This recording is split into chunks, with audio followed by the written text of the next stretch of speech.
Hi, I'm Tom Leveen, and I'm an award-winning novelist and Bram Stoker Award finalist with 9 novels originally published by imprints of Penguin Random House, Simon & Schuster, and others, and I've also written for the comic book series Spawn. Before all that happened, I was involved in theater for more than 20 years, including 16 years as an artistic director of 2 different award-winning companies, and doing 5 sessions of actor training at the Utah Shakespeare Festival. Being a theater kid definitely helped shape my storytelling. It's a great primer on structure, for example. But where it really helped was in writing dialogue. You've probably encountered dialogue tips before, but I'll bet you haven't heard these. So here we go, 3 unique ways to improve your dialogue from a theater kid. In a play script, you'll find the story broken into acts, of course, usually 2 or 3. Sometimes you'll also see them further broken into scenes. But amongst those acts and scenes are what we call French scenes. A French scene starts when any other character enters or exits the scene. This is not something marked off in the script. It's something an actor or director will do themselves. Why?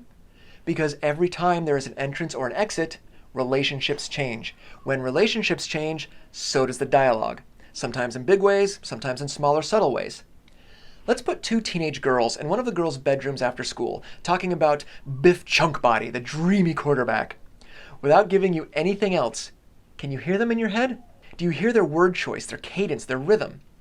Now, the door opens and Dad sticks his head in. He asks his daughter, "Did you finish your homework?" A new French scene has begun because Dad just made an entrance. Can you hear how the girls' voices change a bit? Do they use or omit different words now? Is the pattern of their speech different? Probably. That's because, again, every time there's an entrance or an exit, relationships change. So too must the dialogue. Now, Dad leaves. That's the end of one French scene and the start of another because someone has made an exit. So in your manuscript, try marking off French scenes and see if your characters are consistent with how they talk based on who else is physically present in the scene. When an actor makes an entrance on stage, she has to know the moment before, which is literally what was this character doing right before she entered. Let's go back to our 2 teens and Dad. Where was Dad in the moment before? Without changing his line, "Did you finish your homework?" How does it sound if he just got fired from his job? What about if it's a Friday and he's home early? Or what if it's Sunday and his team just won the Super Bowl? Each of these deliberate choices by you, the author, will impact how the scene plays out with the 2 girls. Even if the reader doesn't know the moment before, you should know it for all of your characters because it will color what and how and when they speak. All right, we're all authors here. We all know what setting is. In theater, blocking is any movement done by an actor while on stage. Authors use blocking too. Every facial gesture or hand on the hip or head scratch or taking of a seat or pulling a trigger, these are all part of a character's blocking. When you change where the scene takes place or how the characters move, you also impact their dialogue. Here's an example.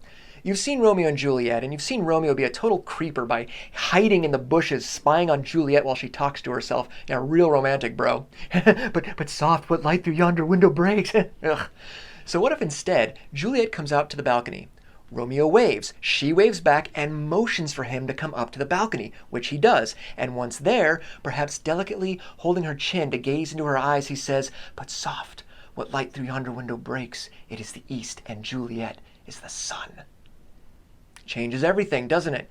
We haven't altered the dialogue at all, yet the scene is totally different. You see how setting impacts how a line is heard by your reader? Now let's look at King Henry V, Act 3, Scene 1, as Henry is motivating his vast army to attack the French. Normally, we see this with Henry on a horse or maybe a boulder. It's the middle of the day and he's shouting out, "Once more under the breach, dear friends! Once more, or close the wall up with our English dead!" And everyone goes crazy and we're all ready to fight. Ah! But what if instead, we set it the night after the first battle, outside the castle, and Henry's tired and he's lost a lot of men, and instead of a crowd, it's just Henry and a couple of his guys, his trusted lieutenants, and Henry just looks at each one of them in turn, and very quietly he says, "Once more unto the breach, dear friends, once more, or close the wall up with our English dead."